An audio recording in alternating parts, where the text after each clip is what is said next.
The moment Leicester has waited for all week since being crowned champions on Monday night. Thousands inside, and as you can see, hundreds outside the King Power Stadium as well. Just feeling the noise, this atmosphere has been generated from very early today, and on it goes. And what an extraordinary way for the Premier League. There we were, doubting how much they'd have left in their legs. No, I mean, listen, they'd have enjoyed themselves, and rightly so. Whenever you win a trophy, you enjoy it, and they've had a few days on the pot, on the air, whatever they've done, and good luck to them, deservedly so, and enjoy the moment when it comes. And here are the owners who are taking in every moment. They couldn't be any more popular. They made their money in duty-free in Thailand. They came here and saw Leicester move from the third tier to now top of the Barclays Premier League. And to talk us through these wonderful moments that will live long in Leicester memories, Alan Smith and Martin Tyler. Thanks, David. Yeah, Vichai Srivedana Prabha. Ayawak Srivedana Prabha. It has been very coordinated. They've understood, with perhaps not the depth of knowledge of football, let alone English football, that they have captured the mood here, and they've lifted the club as they are lifting the supporters with their appearance, and absolutely right to be out there as part of this presentation. You do hope that they appreciate the enormity of this achievement, but they don't think it's an everyday occurrence in these parts. Well, if you're my age, you'll recognise him straight away. Alan Birchinall, an excellent player in the late 60s, 1970s, including a spell here with Leicester, and he's adopted Leicester, and they've adopted him. He is Mr. Leicester City, really. Well, he's been here that long. He was at the club when I was here. He's just a part of the furniture. He is a proper Leicester legend. With him, Richard Scudamore, the executive chairman, of course, of the Premier League. Kevin Wall, the chairman of corporate banking at Barclays. And Steve Worthy, a competition winner through Barclays, a season ticket holder here, who will hand over the trophy when we've been through the medal presentations.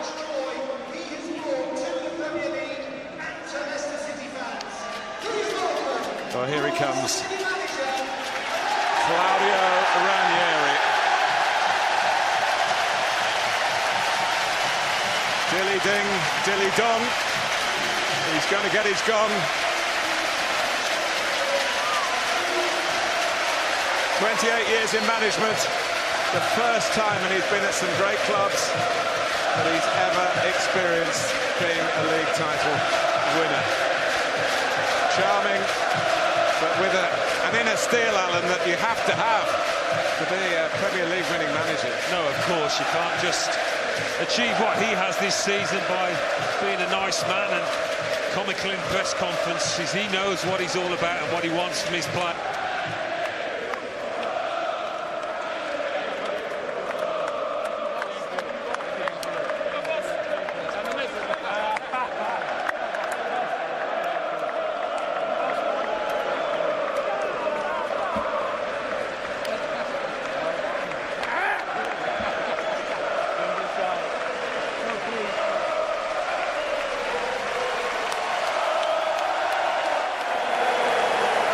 What a moment this is for an Italian who tried to conquer the Premier League previously, and on his return never thought he'd be in this position again, joining Leicester City. Remember where he came from, by Greece, the latest position where it ended in disaster. Nobody thought he was a good appointment at the time. Not one expert thought that Claudio Ranieri's return would end in this kind of success. But he somehow has managed to create this incredible bond amongst these players, making them fight for each other and believe in a cause week by week. Target by target, he's ticked them off.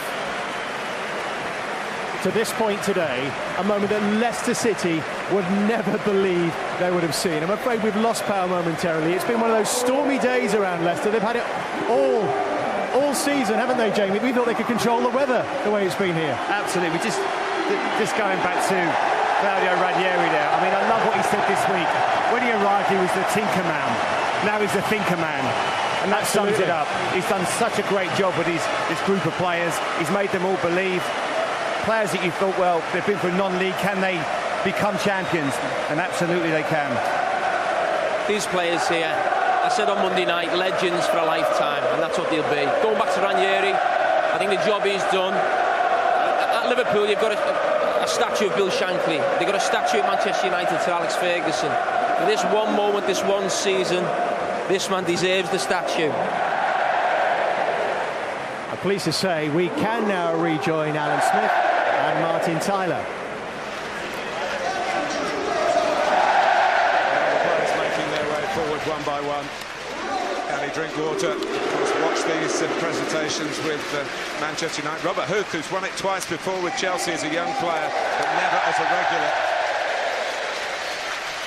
Jamie Vardy, who has been at the forefront of this extraordinary chapter in Premier League football history. Andy King's had a very good day today. Mark Albrighton been involved in almost every match. And waiting at the background is Captain Morgan. Conte, N'Golo Conte. What a player, Alan. What a player.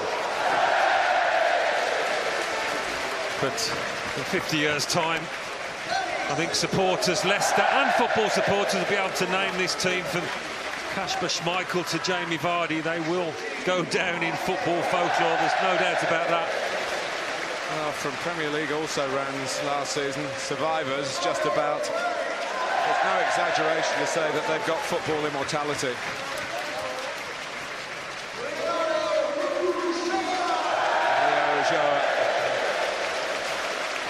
Toiled unselfishly for the team, and that's been a key to the way Leicester have gone about their business. And Nathan Dyer on loan from Swansea got that vital goal to beat Aston Villa. Riyad Mahrez, the PFA Player of the Year, first Algerian to win the Premier League. Christian Fuchs.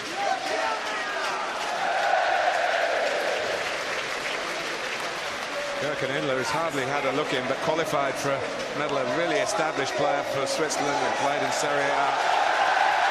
Well, shades of Ipswich Town in the 60s, Nottingham Forest in the 70s, but this is unique. A modern-day football miracle. They have blown their rivals away. They have blown us all away, in truth.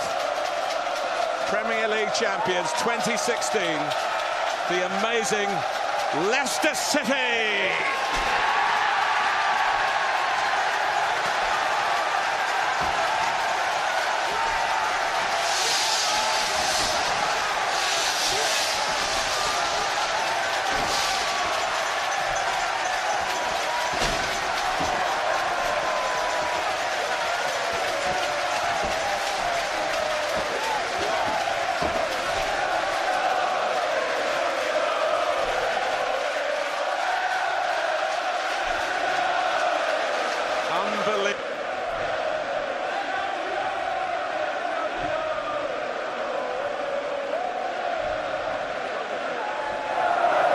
The moment that Leicester has been waiting for. Finally they get their hands on the trophy. The first new winners of the English top division since Nottingham Forest back in 1978. And they've done it in style. From the first game here of the season when they took Sunderland to pieces, really, beating them by 4-2, all those stunning comebacks. And then people started to believe.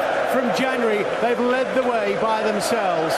Since November, they've been behind in matches for just 60 minutes, and every time it seemed like the pressure was on and Leicester City were about to stumble, they found another way, found another gear to be here today.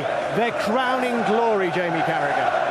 I think the greatest achievement in a one-off season. I know this week Nottingham Forest have been arguing that, but I think in this day and age, teams like Leicester, mid-table teams sometimes fighting relegation, are not meant to have these moments. This is what makes it fantastic. This now gives hope to every player, team out there, up and down the league. The impossible is possible. A footballing miracle, Jamie? I'd say so. You look at a team last year that nearly went down to now standing 20 yards away of us with a Premier League title in their hands. It's the stuff of dreams. They have been magnificent, and I emphasise the word team because they have been as one all season. Don't matter who stepped in, that player has been magnificent, from Schmeichel to Vardy. Every single one of them has been immense. They've got a great captain, a great leader. Because as Jamie said, this isn't meant to happen. It's meant to happen at Man City or United where they spend vast amounts of money. This is little Leicester. And it's beautiful, and I'm so pleased and I'm honoured actually to be here today to witness this. And you see the collective spirit even here. Players who might not have played a full part being whirled on by their teammates, Jamie. Well, you see the impact of King today in midfield. You see Schlupp the last couple of weeks coming to the side when Vardy's been out. And that's what it has been. That team, Wes Morgan there, being a colossus at the back. And every one of these players has their own story of how they've got here. None of them has had it on a plate. They've been released by clubs, they've been on loan, some of them have been on the bench, even at Leicester, and they've come back and done some. And there, the main man, Ranieri. I'm so pleased for him. The criticism he took when he took the job, it was a big surprise for everyone. But the thing with him now, with lots more games coming next season, will he become the Tinkerman again? Maybe he might have to. It shows that nice guys can win, Jamie. Absolutely, and he's done it in a really nice style. He's not tried to bully, he's not tried to play mind games. He's just worked with his team week in, week out. He's well-drilled, organised, disciplined, and it just feels good. It's a feel-good factor about what Leicester have done. And as I said, it's such a beautiful thing for football to have, because there are so many times when we look and think they don't really deserve it. This Leicester team deserve everything they get, and they're an example to every young footballer out there that if you work hard enough, you can be successful and you can get to the top in this game. The backroom staff as well, which of course he kept. Not all managers do that. Apparently it was a condition of doing that. Craig Shakespeare, Steve Walsh. I think Steve Walsh, listen, there's plenty behind the scenes, but Steve Walsh, you can argue, has had as big impact on this title win as the manager, the players there, the work he's done behind the scenes, the players he's brought in. Everyone knows how big recruitment is in football, and some of the signings Leicester have made are some of the greatest signings you'll ever see in Premier League history. Some of the statistics that seem to have defied the normal characteristics of a champion, Jamie. The least possession we've ever seen. 4-4-2. I thought 4-4-2 was dead. I thought no, the Premier League playing 4-4-2. That proves you can do that. But it shows if you're well organised, if you're happy to play without possession, and you've got players like Mahrez and Vardy, Danny Drinkwater who didn't play today, Mark Albrighton in wide areas.